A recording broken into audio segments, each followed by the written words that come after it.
Assalamualaikum warahmatullahi wabarakatuh.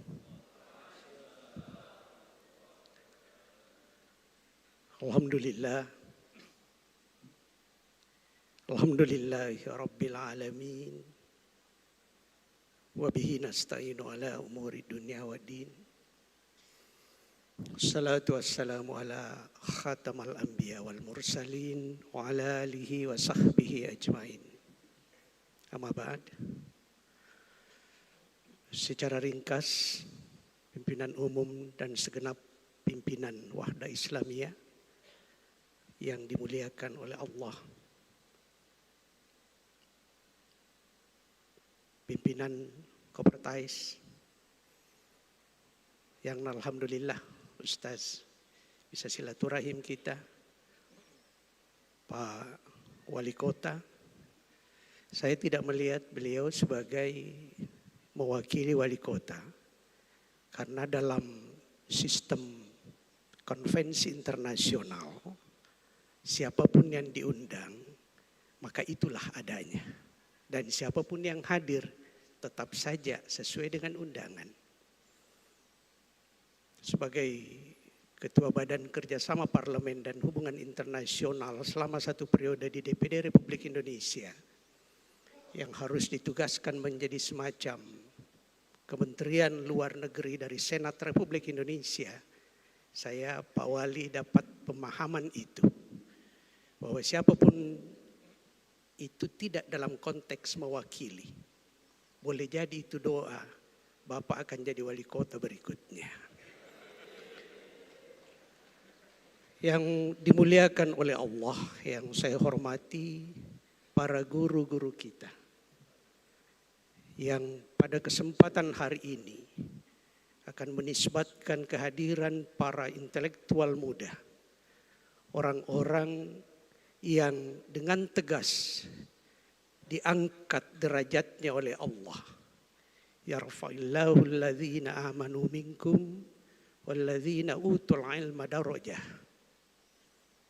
Yang sebentar lagi akan diwisuda, sebentar lagi akan mendapatkan ijazah, dan lewat kesempatan ini, sebelum memulai orasi, saya ingin mengingatkan pada para intelektual muda yang akan mendapatkan ijazah agar menyimpan ijazahnya baik-baik.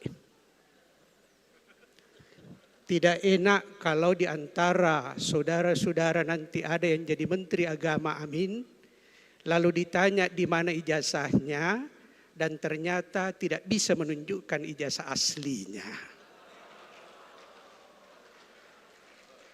Jadi simpan ijazah itu baik-baik. Apalagi saudara-saudara akan tampil ke depan sebagai penyampai-penyampai risalah, sebagai dai-dai kontemporer, sebagai orang-orang yang akan mengangkat derajat kesadaran masyarakat. Tidak mustahil Pak Camat, Wali Kota atau Bupati akan menanyakan mana skripsi Anda, di mana Anda pernah KKN, dan seterusnya. Ijazah adalah bagian dari ekspresi moralitas intelektual seseorang. Oleh karena itu, kalau sampai ada seorang alumnus tiba dituduh oleh publik membuat atau mempertontonkan ijazah palsu, maka itu akan menurunkan derajat harkat dan martabat siapapun di seantero bumi yang mendapatkan justifikasi sebagai pemalsu ijazah akan kehilangan martabat sebagaimana yang disebutkan, seharusnya dinaikkan derajatnya, tetapi justru dihempaskan derajatnya. Ini baru pengantar.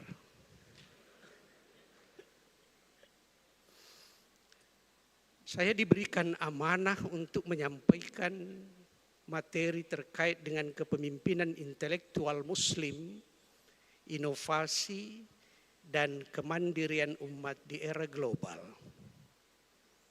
Kebetulan saya sedang menulis buku terkait tema ini.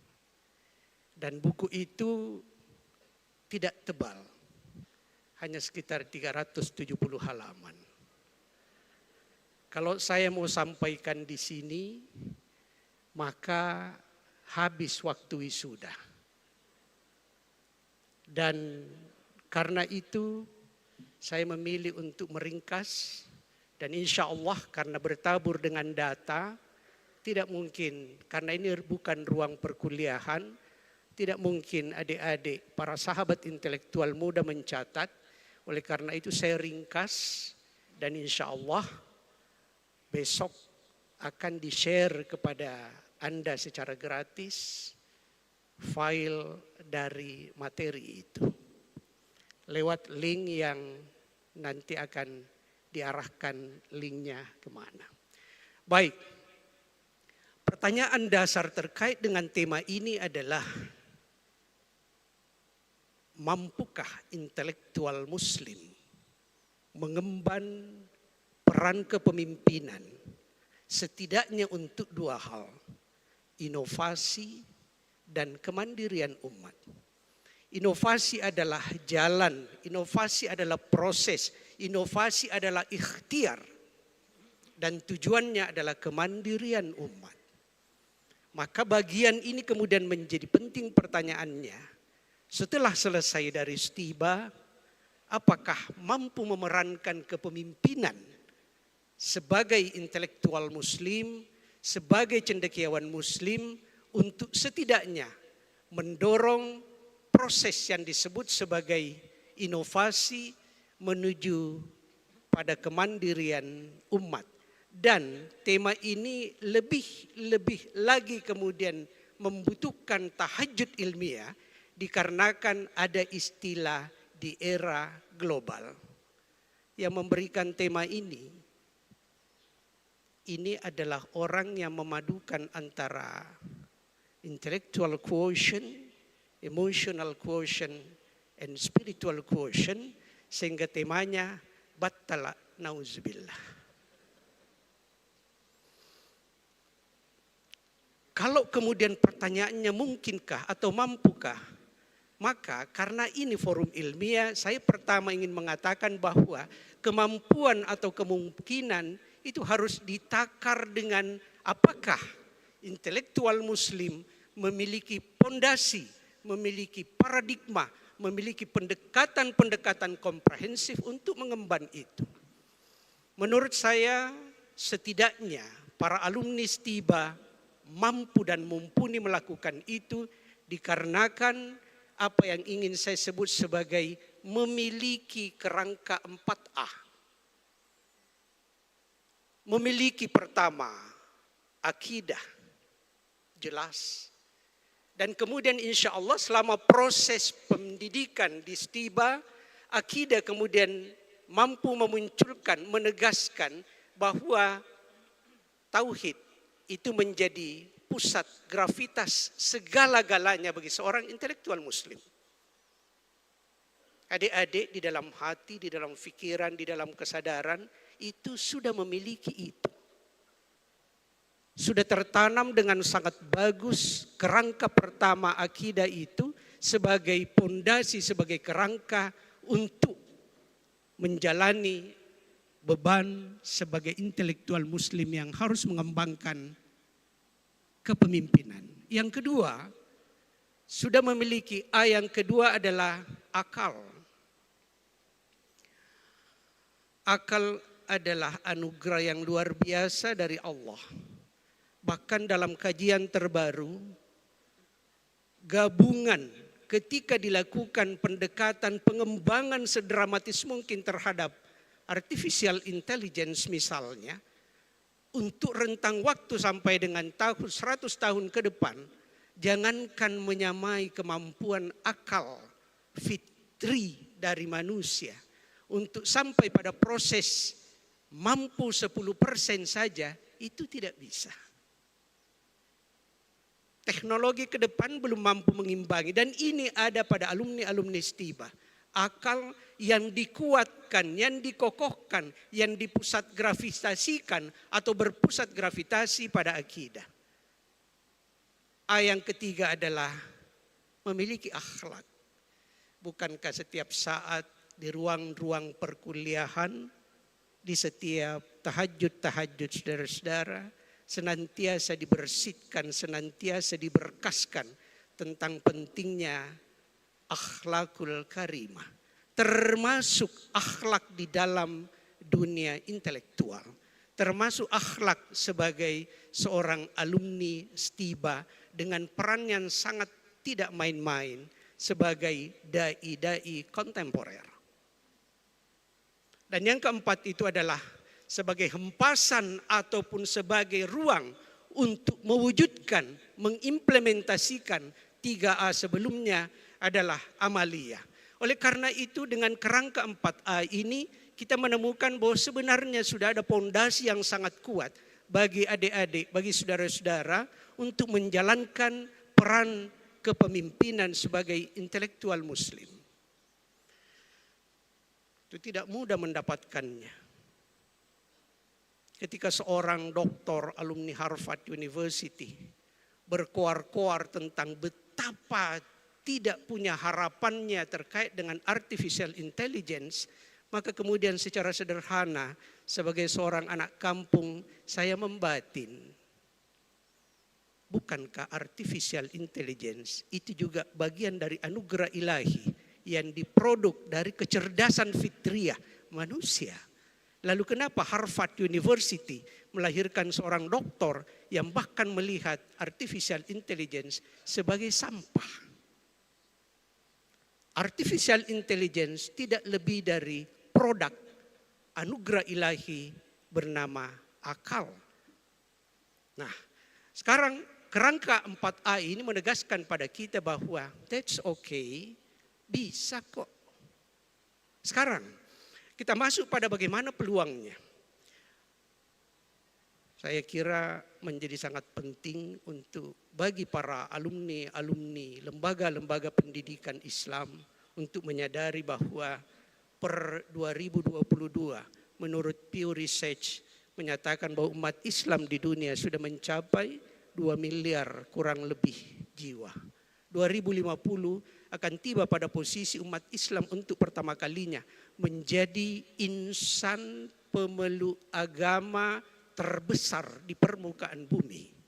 Kalau saat ini umat muslim masih berada pada posisi peringkat kedua, maka di 2050 pendekatan proyeksi dari Pew Research menyebut akan melewati. Dan pada tahun 2060 berdasarkan konfirmasi terakhir terbaru dari Pew Research menyebutkan bahwa tahun 2060 jumlah umat Islam di permukaan bumi akan mencapai 30% dari total populasi global. Ini bukan sebuah atribut kebanggaan. Ini bukan sebuah hadiah demografi. Menurut saya ini adalah peluang untuk kemudian para dai-dai, para ilmuwan-ilmuwan alumni pendidikan tinggi Islam untuk membuktikan diri sebagai Al-Khalifat al-Fir'ar. Ini peluang sekaligus tantangan.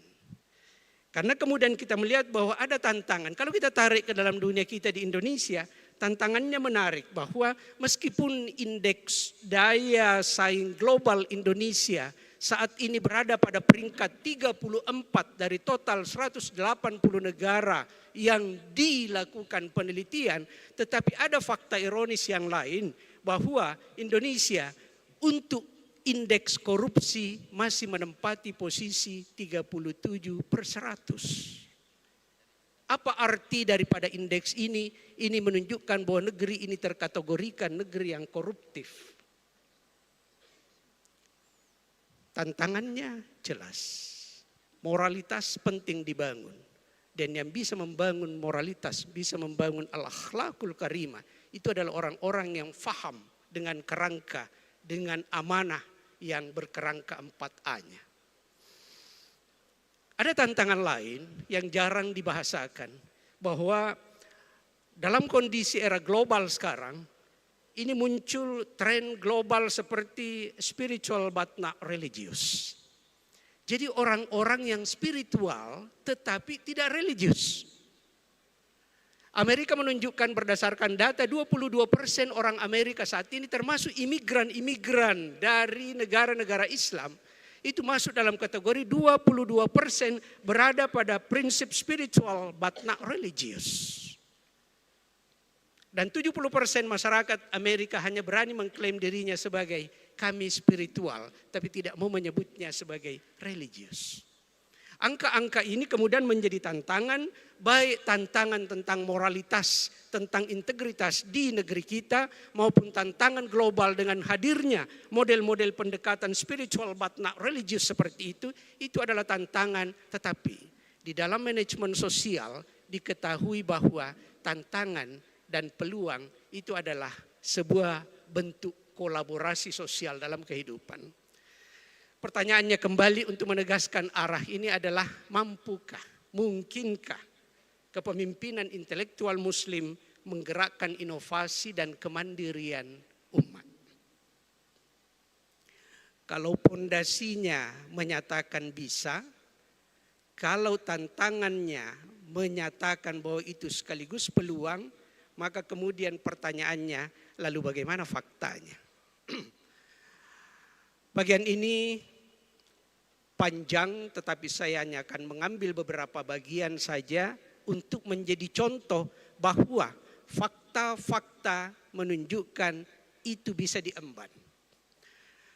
Saya mulai dengan bagaimana inovasi dakwah. Inovasi dakwah spiritual yang berbasiskan riset dan media. Sahabat-sahabat muda, bapak-bapak, para guru-guru kita yang saya hormati, yang dimuliakan oleh Allah. Kondisi umat Islam di era global sekarang ini berada pada kondisi paradoks besar kalau terkait dengan inovasi dakwah. Paradoksnya adalah di satu sisi, akses ke materi keagamaan itu mudah sekali. Cukup dengan menggunakan layar kecil, lalu kemudian melakukan scrolling, maka yang terjadi adalah jangankan ulama besar, jangankan pernyataan ustaz-ustaz kita, jangankan mendapatkan di situ UAS atau UAH ataupun para ulama-ulama kita, jangankan itu, untuk mendapatkan destruksi moral pun itu dengan mudah bisa dilakukan. Apa yang saya ingin katakan bahwa Omar Sulaiman itu adalah pendiri Yakin Institute di Amerika, membuktikan bahwa paduan antara riset, paduan antara pengembangan berbasis data, dan ketika itu digabungkan dengan model-model platform kontemporer, maka dia menjadi sebuah kekuatan dakwah yang luar biasa. Izinkan saya untuk mengatakan dengan segala kesadaran bahwa model dakwah di era kontemporer bukan meninggalkan yang tradisional, tetapi sedang berkolaborasi dengan realitas zaman di mana dakwah, di mana proses distribusi pengetahuan itu berlangsung lewat media-media yang sangat terbuka. Menarik misalnya bahwa Yakin Institute ketika mengeluarkan satu konten, fakta terbaru, ketika Yakin Institute mengeluarkan satu konten, maka 50% minimal dari total yang menjadi followernya itu pada rentang waktu maksimal 2 jam sudah mengakses informasinya. Dan semua dari followernya datang dari 5 benua, dan total saat ini yang menjadi unique followers, yang menjadi follower setianya, itu sudah melewati angka 11 juta orang. Apa yang pengen saya katakan dengan contoh yang dibawa oleh Omar Sulaiman dengan Yakin Institute-nya ini adalah bahwa seorang dai yang berada di Amerika mampu menghembuskan ke seluruh penjuru dunia pendekatan-pendekatan akidah, pendekatan-pendekatan akhlak, pendekatan-pendekatan keilmuan berbasis Al-Quran, itu dalam rentang hanya 2 jam, maka setidaknya ada 5-6 juta orang di seluruh permukaan bumi menangkap, menyaksikan, dan mengambil hikmah dari apa yang ditebarkan. Artinya seorang Omar Sulaiman adalah seorang dai yang setidaknya 3 kali sehari berada di panggung dakwah global dan dia ditonton, dihadiri oleh jamaah berjumlah setidaknya 6 juta orang. Lewat apa? Sekali lagi, pendekatan tradisional lewat podium seperti ini adalah sebuah keniscayaan, terutama di negara berkembang seperti Indonesia. Tetapi pada saat yang sama, karena para dai-dai muda dari Stiba dan berbagai perguruan tinggi Islam yang ada di Nusantara itu ada di ruang yang namanya ruang kontemporer, maka fikirkanlah hal ini. Salah satu fakta yang dibawa oleh Omar Sulaiman ini menunjukkan bahwa intelektual muslim dengan pendekatan saintifiknya, dengan kemampuan olah datanya, dengan berbagai kemampuan-kemampuan yang dimilikinya, itu mampu untuk melakukan proses dakwah dengan sangat saintifik, dengan sangat menarik, dan tentu saja membawa orang pada penghikmatan hidup yang lebih baik. Apakah hanya Omar Sulaiman? Bapak-bapak, orang tua dan saudara-saudaraku orang tua yang hari ini berbahagia karena sebentar lagi putra-putranya akan memasuki gelanggang kehidupan dengan identitas sebagai intelektual muslim. Saya ingin mengatakan bahwa Pak, Ibu, bukan cuma Omar Sulaiman yang melakukannya. Bukan cuma Ustaz Abdul Somad yang mampu melakukannya. Bukan cuma Ustaz Adi Hidayat yang mampu melakukannya. Bukan hanya Ustaz Zaitun Rasmin yang mampu melakukannya. Tetapi right now, saat ini, siapapun bisa melakukan itu. Siapapun. Termasuk yang sedangkal apapun ilmunya, bisa tiba-tiba menjadi seorang dai. Nah, kalau di dunia internasional ada namanya Nauman Ali Khan dengan Bayinah TV-nya. Dan itu kemudian mengumandangkan pendekatan tadabbur Qur'ani dengan platform yang luar biasa. Di Malaysia ada Nalelela. Kemudian di Kanada ada Faraz Rabbani. Di seantero penjuru dunia ada para dai-dai kontemporer yang memanfaatkan podium bernama podium global. Di satu kesempatan ketika Mukernas Wahda Islamiyah, saya sempat mengatakan bahwa kenapa tidak kalau umat Islam memiliki masjid di dunia maya. Kalau sekarang sudah memiliki podium di dunia maya, kenapa tidak bahwa kita memiliki masjid di dunia maya? Silakan diterjemahkan pemaknaan masjid di dunia maya. Yang jelas bahwa apa yang terjadi dengan pendekatan Islam Channel di Inggris itu mampu kemudian membawa, menggiring, memahamkan orang-orang bahkan yang berada pada posisi ateis untuk mulai tertarik melihat, what is Islam? Apa Islam? Artinya lewat pendekatan-pendekatan terbuka dengan model dakwah yang kontemporer seperti ini dimungkinkan setiap intelektual muslim untuk melakukan inovasi dalam hal melakukan kepemimpinan intelektual, kepemimpinan muslim lewat fasilitas-fasilitas kontemporer. Itu fakta pertama. Saya menghindari hanya berbicara kerangka teori tanpa fakta, karena di dalam dunia intelektual memang berlaku 5 step. 5 langkah, ujungnya adalah konklusi. Tetapi di dalam pendekatan manajemen, kita perlu melakukan pendekatan 6 step. Ada step yang ke-6. Step ke-6 itu adalah solusi. Dan solusi itu mesti berbasiskan data, fakta, dan informasi yang valid. Apakah hanya di bidang dakwah terjadi proses itu?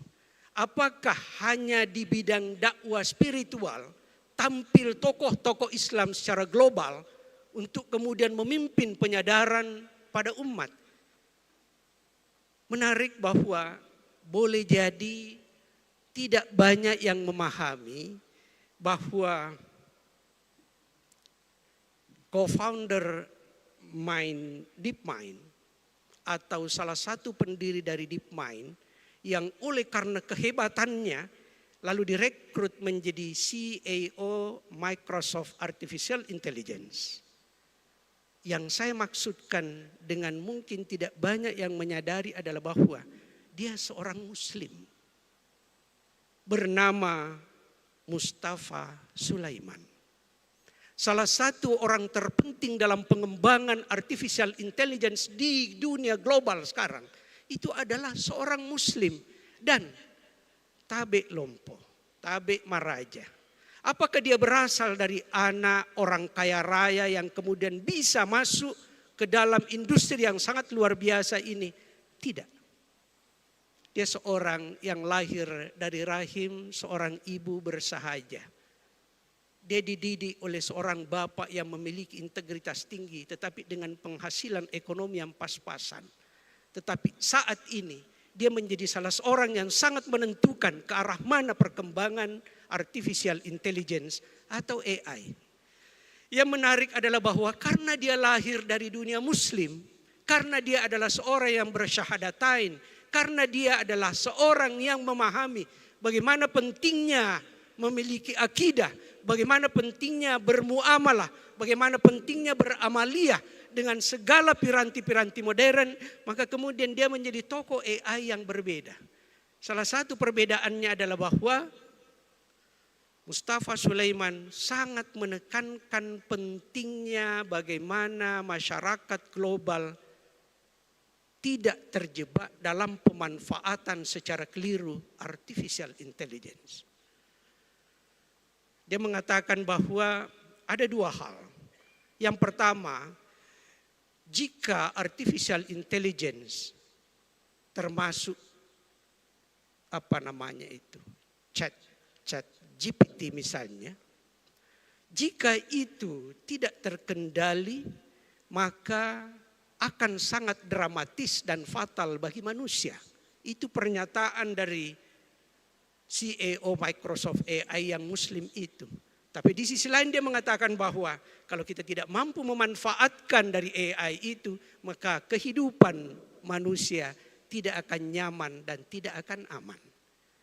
Apa yang saya ingin tegaskan dengan pendekatan Mustafa Sulaiman ini adalah bahwa pada faktanya seorang intelektual Muslim itu mampu menjadi penggerak, bukan saja menjadi penggerak di sebuah desa, penggerak di sebuah kecamatan, di sebuah kota, kabupaten, tapi dia menjadi kemudian penggerak peradaban pada ranah global. Apakah itu bisa lahir dari alumni Wahdah? There is nothing impossible. Tidak ada yang mustahil. Apalagi dengan memiliki perangkat 4A. Saya ingin menyebutkan angka-angkanya yang sudah cukup menarik bahwa sebagai seorang alumni STIBA yang memiliki kerangka 4A, maka mohon difahami dengan baik. Berdasarkan laporan Sizing the Price, itu menunjukkan bahwa kontribusi artificial intelligence pada tahun 2030, artinya 5 tahun ke depan, itu mencapai 15,7 triliun US dollar. Saya tidak menyebutnya dalam rupiah, saya tidak mengkonfirmasi Ustaz ke dalam rupiah, karena nilai rupiah ini tidak stabil. Jadi saya sebut saja berdasarkan data realnya, itu ada berdasarkan data real globalnya adalah nilainya 15,7 triliun USD. Tapi tentu adik-adik para intelektual Muslim bertanya-tanya seberapa besar itu 15,7 triliun US dollar.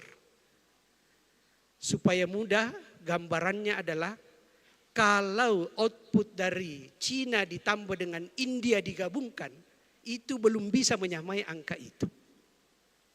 Atau supaya lebih mudah lagi, kalau kita menggunakan pendekatan APBN 2024 sebagai pembandingan, maka angka dari kontribusi artificial intelligence terhadap ekonomi global yang nilainya 15,7 triliun US dollar itu sama nilainya dengan 70 kali APBN 2024 Republik Indonesia. Apa artinya? Secara sederhana kita tahu bahwa APBN 2024 adalah salah satu APBN terbesar Indonesia dan mubazir. Tetapi kita lihat bahwa dengan besaran APBN 2024 yang menghampiri 3.000 triliun rupiah itu kalau menggunakan apa yang dimiliki oleh AI pada 2030 nanti, itu bisa digunakan oleh Indonesia, APBN Indonesia selama 70 tahun berturut-turut. Apa arti dari data ini? Data tidak akan bermakna apa-apa kalau tidak diterjemahkan, tidak ditafsirkan. Apa tafsir dari data besarnya potensi ekonomi dari artificial intelligence ini adalah itu peluang. Bukan hanya untuk agar mendapatkan keuntungan ekonomi daripada itu. Tetapi terutama adalah bahwa tren yang sangat besar ini perlu diisi dengan nilai-nilai yang luar biasa.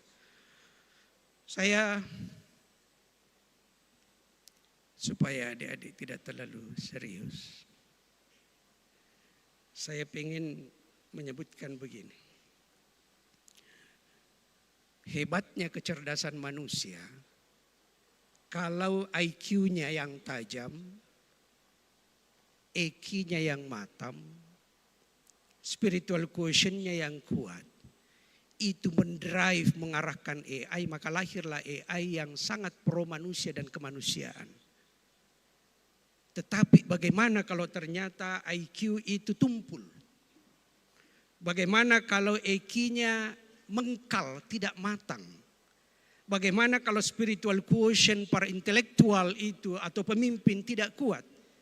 Yang terjadi adalah satu contoh terbaru. Proses membarterkan data rakyat Indonesia dengan hanya penurunan pajak impor ke Amerika dari 36% turun menjadi 19%,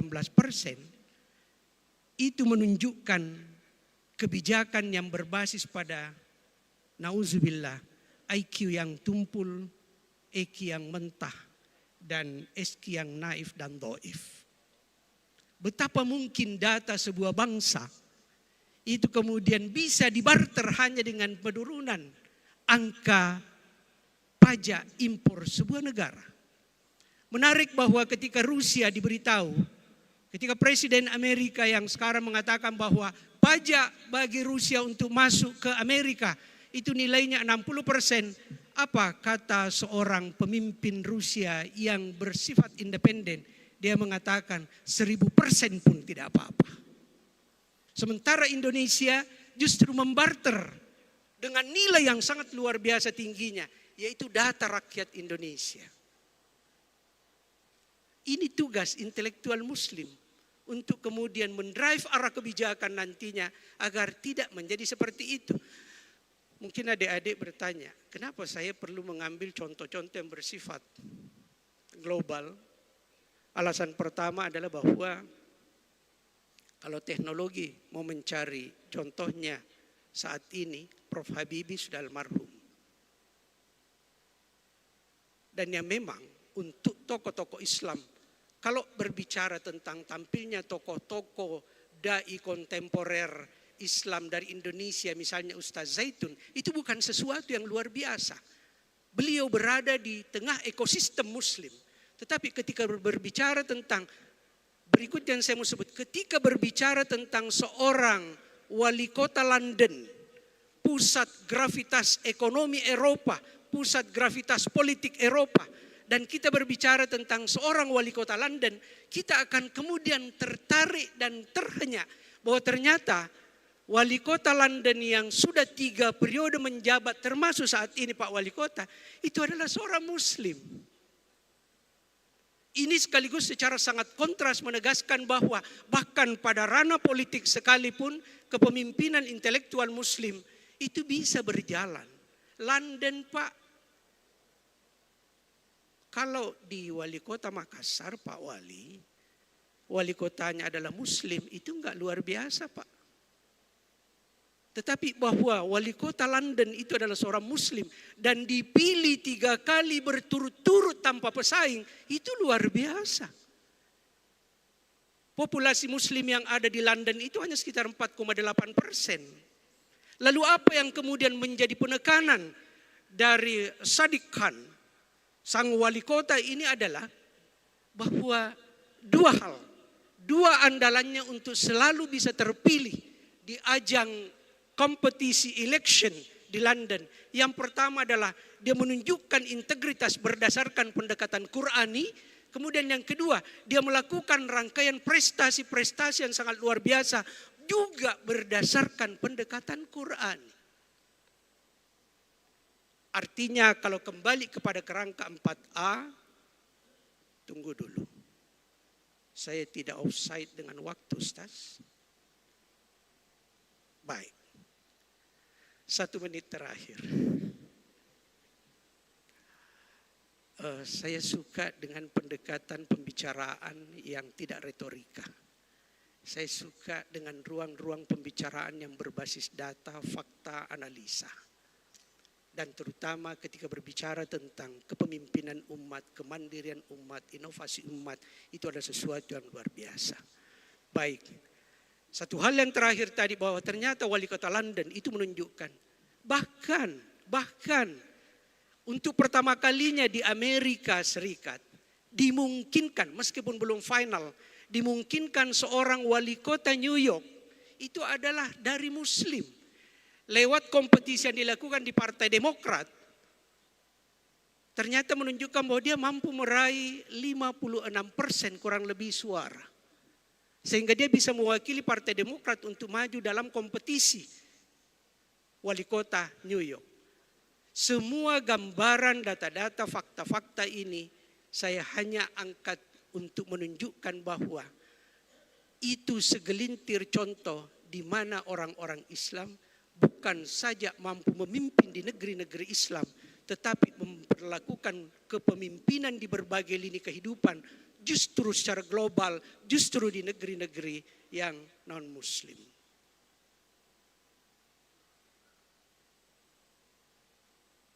Kesimpulannya, rekomendasinya dibatasi oleh waktu.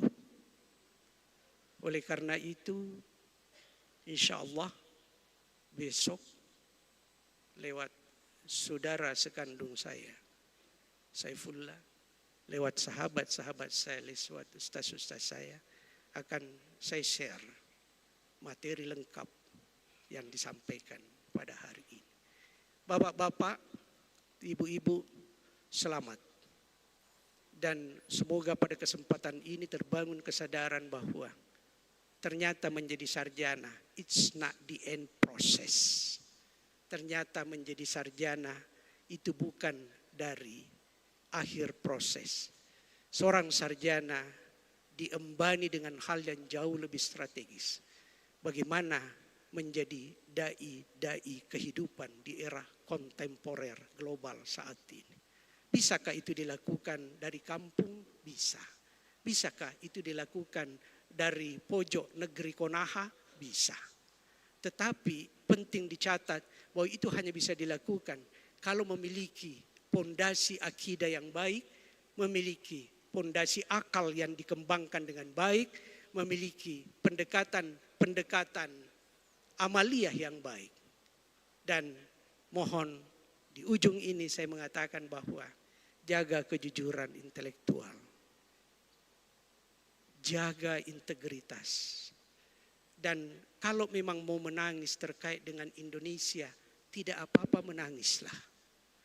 Karena Indonesia saat ini membutuhkan banyak tangisan. Kalau Wahda Islamiyah pernah menggema dengan temanya Sejuta Cinta untuk Indonesia, maka per periode saat ini, akibat 10 tahun terakhir, saya ingin mengatakan sejuta tangis untuk Indonesia. Assalamualaikum warahmatullahi wabarakatuh.